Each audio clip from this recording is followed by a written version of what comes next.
DJ Lavkesh.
DJ Lavkesh.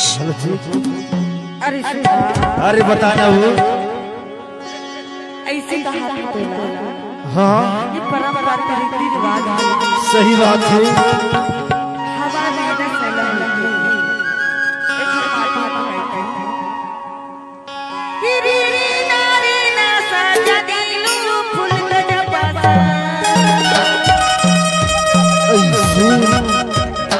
इति दुहा के क्यों होगी रसाली सजा नारी फूल गजबा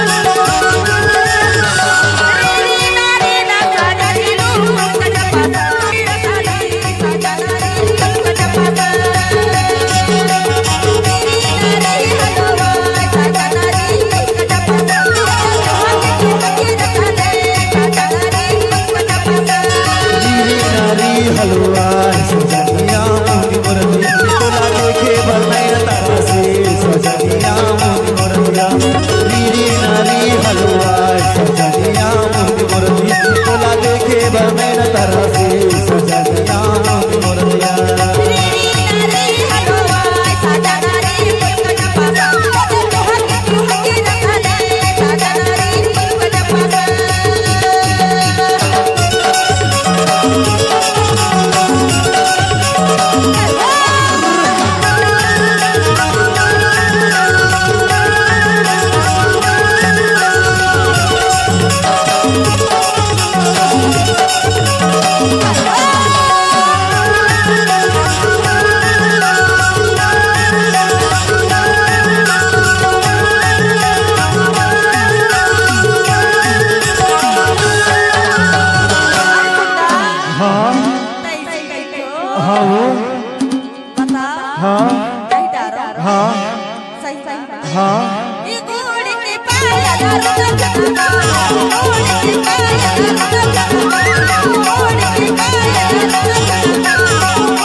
के चूड़ी घना घना बाप आवे ते हरे हर आवे ते कर का डुगरी के रही डुगरी के रही रे सजनी मोने मोरती तोला देखे बनैन तारा से सजनिया मोने मोरती रीरी नारी हलवाई सजनिया मोने मोरती तोला देखे बनैन तारा से सजनिया मोने मोरतिया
हरे हर आवे ते कर नदिया के रही नदिया के रही रे सजनी मोने मोरतिया तोला देखे बनैन तारा से सजनिया मोने मोरतिया रीरी नारी हलवा सजनिया मोने मोरतिया तोला देखे बनैन तारा से सजनिया मोने मोरतिया